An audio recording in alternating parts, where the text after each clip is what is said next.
Prontos? Preparados, meus amigos, para desvendar este mistério acerca da lei de Moisés de uma vez por todas? Neste caso, use a lógica e raciocine mais uma vez junto comigo. Entenda. Deixe-me te fazer uma pergunta. Por que exatamente Deus deu a lei aos homens no passado? Em segundo lugar, qual lei exatamente foi abolida por Cristo lá na cruz? Ou com a queda do templo no ano 70? Em terceiro lugar, qual lei deve ser removida por nós nesta geração para assim podermos nascer do Espírito? Com essas três questões, poderemos chegar a uma conclusão, e principalmente vocês, sozinho, ao final deste vídeo. Vamos começar pelo livro de Romanos, capítulo 5, versículo 20, onde o apóstolo Paulo se expressa da seguinte maneira: a lei foi instituída para que a transgressão fosse ressaltada.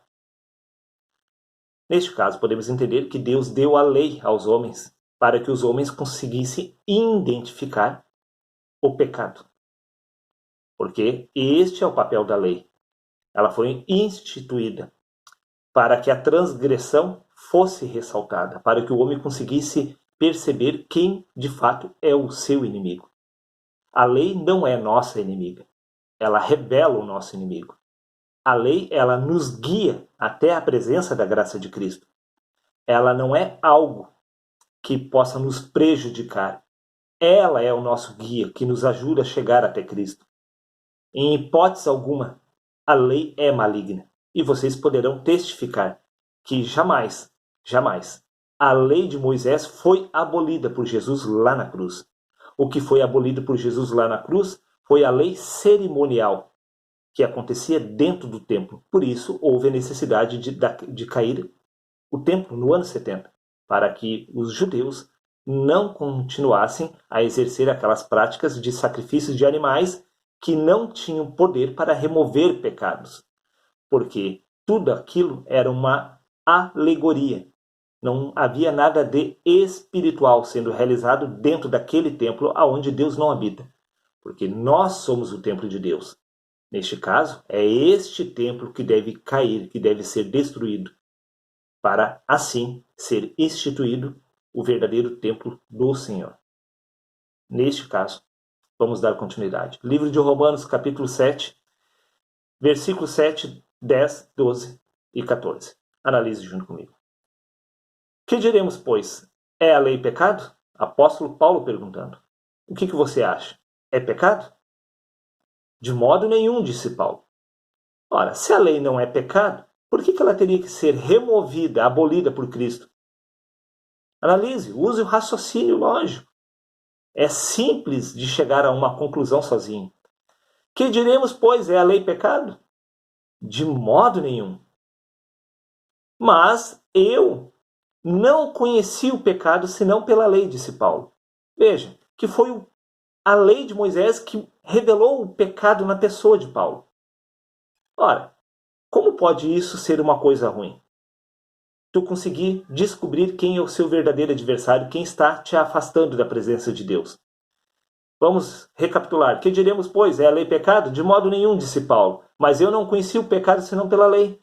Porque eu não conheceria a concupiscência se a lei não dissesse não cobiçarás. E o mandamento, disse Paulo, que me era para a vida, eu achei, disse ele, que me era para a morte. Ora, o mandamento da lei de Moisés não é para a morte. Você não está debaixo de maldição, porque você está debaixo da lei de Moisés. Você está debaixo de maldição enquanto ainda não nasceu do Espírito por causa dessa natureza, que é inimiga do Espírito. Nada tem a ver com a lei de Moisés.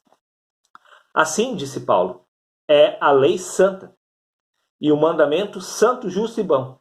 Ora, se a lei de Moisés é santa e o mandamento é santo, justo e bom, por que Deus iria remover algo santo, justo e bom? Analise, reflita por você. Se a lei de Moisés é santa, justa e bom, é ela que revela o inimigo, o pecado em você. Você não quer descobrir as suas falhas de caráter? Por quê? Você acha isto algo ruim, descobrir a verdade? Porque este é o papel da lei de Moisés, revelar a verdade para você. Porque bem sabemos, disse Paulo, que a lei é espiritual, Mas Paulo disse, eu sou carnal vendido sob o pecado. Se a lei é espiritual, por que ela deveria de ser removida? Qual a lei exatamente foi removida por Jesus lá na cruz? A lei espiritual? A lei de Moisés? Não. Veja o que consta no livro de Romanos, no capítulo 7, versículo 23, onde ele diz, mas vejo nos meus membros outra lei, não a lei de Moisés, outra lei, guerreando contra a lei do meu entendimento, que me prende debaixo da lei do pecado, que está nos meus membros. Eis aí qual a lei deve ser removida, ou qual a lei simbolicamente foi removida com a crucificação de Jesus e com a queda do templo. Porque tudo aquilo ilustrava o verdadeiro, e o verdadeiro está aqui. Nós somos o templo de Deus, tudo isso deve acontecer em nós. Por isso que Jesus disse, todo aquele que quer vir após mim, negue-se a si mesmo, tome a sua cruz e crucifique a sua natureza, sendo imitador de Paulo, tal como ele era de Cristo. Veja, não é a lei de Moisés que foi removida lá na cruz ou a queda do templo. Mas vejo nos meus membros outra lei, que guerreando contra a lei do meu entendimento, disse Paulo, me prende debaixo da lei do pecado que está nos meus membros. É esta lei que está nessa genética, nesse instinto natural, neste ser de carne e de sangue que é inimigo do espírito. É esta lei que deve ser removida para ser estabelecido o homem espiritual em seu lugar. Livro de Romanos, capítulo 8, versículo 2. Porque a lei da vida em Cristo Jesus te livrou da lei do pecado e da morte. A lei do pecado e da morte não é a lei de Moisés. A lei de Moisés te revela esta lei do pecado e da morte que está nos meus membros, não descrito numa pedra ou em um documento. Livro de Gálatas, capítulo 5, versículo 17. Porquanto a carne luta contra o espírito e o espírito contra a carne. Por acaso esta passagem está dizendo, porque a lei da graça de Cristo luta contra a lei de Moisés? A lei de Moisés está se opondo à graça e a graça se opondo à lei de Moisés? Não. A lei de Moisés, ela te guia até a graça de Cristo. Este é o papel da lei de Moisés. Revelar o iníquo para você poder assim lutar contra o seu verdadeiro inimigo. Eles se opõem um ao outro, de modo que não conseguis fazer o que quereis.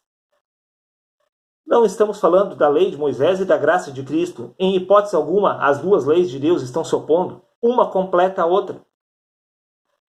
Livro de Romanos, capítulo 7, versículo 12. E assim a lei é santa e o mandamento santo, justo e bom. A lei é santa. Deus jamais iria remover algo que te ajude a chegar até a presença de Cristo. Livro de Romanos, capítulo 7, versículo 14. Porque bem sabemos que a lei é espiritual. Mas eu sou carnal, disse Paulo, vendido sob o pecado. A lei é espiritual. Livro de Hebreus, capítulo 10, versículo 9. Pai, disse Jesus, remove o primeiro para estabelecer o segundo. Esta lei que está nos meus membros deve ser removida para ser estabelecida a lei espiritual sobre a minha vida. Jamais o próprio Deus estaria se contradizendo, abolindo uma própria lei espiritual. Entenda, a lei que é removida é a lei do pecado que se encontra nos meus membros, não a lei de Moisés, que é uma lei santa. Aí você pode talvez conjecturar afirmando, mas as práticas dos judeus dentro do templo, elas não ilustravam a realidade espiritual. E isto mesmo, é por isso que a queda daquele templo ilustra o fim de alegorias. Está na hora de você entender qual é o verdadeiro papel da lei de Moisés. Não é sacrificar um cordeiro, e sim remover esta natureza pecaminosa do nosso ser, para assim podermos entrar na glória do Criador.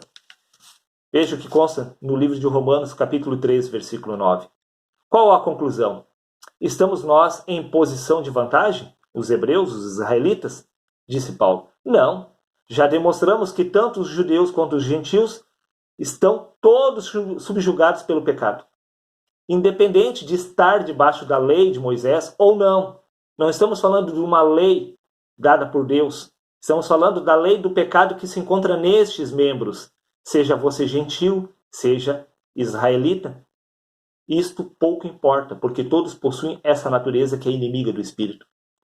É sobre esta lei que se encontra nestes membros. Por isso, independente da queda do templo ter acontecido no ano 70, não estamos falando de um templo de pedras que não representa o verdadeiro. Este templo deve ruir. Nós, temporariamente, somos o templo de Deus aqui nessa terra. Mas devemos nascer do Espírito para se tornarmos o verdadeiro templo espiritual de Deus. Porque se Deus não habita em templos feitos por mãos de homens, muito menos em carne e sangue.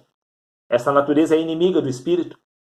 Simbolicamente, por um certo tempo, você, entre aspas, é o templo de Deus. Mas o verdadeiro templo de Deus só será estabelecido sobre a sua vida quando você vier a nascer do Espírito. Livro de Romanos, capítulo 3, versículo 28. Concluímos, pois, que o homem é justificado pela fé, independente das obras da lei. Exatamente isso.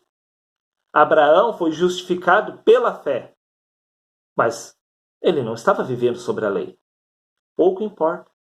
Estamos falando que o homem é justificado pela fé, independentemente se estamos vivendo o tempo da lei ou não. Você não será justificado porque houve uma queda de um templo no ano 70 ou porque Jesus foi crucificado lá na cruz. Porque Jesus, como mestre, ilustrou o que deve acontecer a nível espiritual com cada um de nós. É sua responsabilidade crucificar esta natureza que é inimiga do Espírito. Neste caso, esta geração não será justificada pela queda de um templo em Jerusalém no ano 70, e sim mediante a sua fé. Assim como Abraão, mesmo vivendo sem lei, foi justificado pela fé e não pela ausência da lei.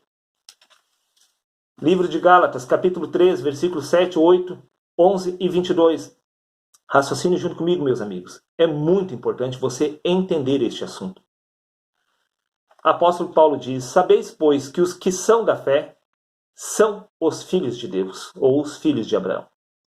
Sabeis, pois, que os que são da fé, se você não possui fé, independentemente de você estar ou não debaixo da lei de Moisés, simbolicamente, segundo este sistema religioso tem estipulado para nós, isto pouco importa, porque somente os que possuem fé serão co-herdeiros de Cristo. Ora, tendo a Escritura previsto que Deus havia de justificar pela fé os gentios, pela fé. Os gentios, nós, seremos justificados pela fé e não pela ausência da lei de Moisés. É evidente que pela lei ninguém será justificado diante de Deus, porque o justo viverá pela fé. Você está vendo qual é a realidade espiritual? Crer ou não crer. Possuir fé ou não. Se você não tiver fé, você será condenado. Se você possuir fé, você será salvo, independentemente das obras da lei ou independentemente se existe lei ou não. Mas a Escritura encerrou tudo debaixo do pecado, para que a promessa pela fé em Jesus Cristo fosse dada aos crentes, aos que creem. Livro de Gálatas, capítulo 3, versículo 18. Porque se a herança provém da lei, já não provém da promessa. Mas Deus, pela promessa, a deu gratuitamente a Abraão. Deus concedeu a Abraão pela fé, não porque não havia lei. Entenda? Evangelho de João, capítulo 3, versículo 15. Para que todo aquele que nele crê não pereça, mas tenha vida eterna. Vou repetir, para que todo aquele que nele crê, tem que crer, tem que ter fé. Não pereça, mas tenha vida eterna. Se você não crer em Deus, pouco importa se você está vivendo debaixo da lei, teoricamente, dentro desta lógica, deste sistema religioso, isto não faria diferença alguma. Evangelho de João, capítulo 12, versículo 46. Preste atenção. Eu vim como luz para o mundo, a fim de que todo aquele que crê em mim não permaneça nas trevas. Para você crer em Deus, você precisa entender que a lei de Moisés não é sua inimiga.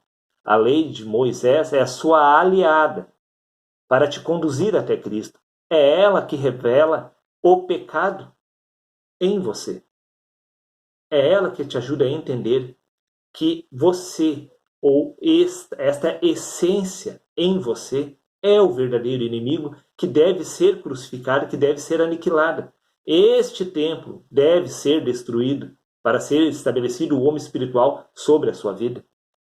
É este templo de carne e de sangue que deve ser destruído para, de fato, esta lei do pecado ser removida, não a lei de Moisés.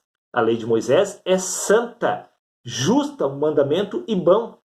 Não há nada de maligno na lei. É a lei que te guia até Cristo. É ela que te ajuda a entender quem é o seu verdadeiro inimigo. É ela que mostra e revela em você o pecado, proveniente desta natureza humana, não proveniente da lei. O povo de Israel não aceitou a lei de Moisés. Ele não observou a lei de Moisés. Por isso não conseguiu se livrar do inimigo. Então, Deus enviou Jesus e Paulo para revelar a graça. E mesmo assim as pessoas rejeitam a graça. Porque a graça nada mais é do que um novo modelo da lei, apresentado para te conduzir também a Cristo. Se você não aceita a lei de Moisés, também não aceitará a graça de Cristo. Porque ambas são uma única lei, vista por um ponto de vista diferente. Seria isso. Um abraço a todos e até o próximo vídeo.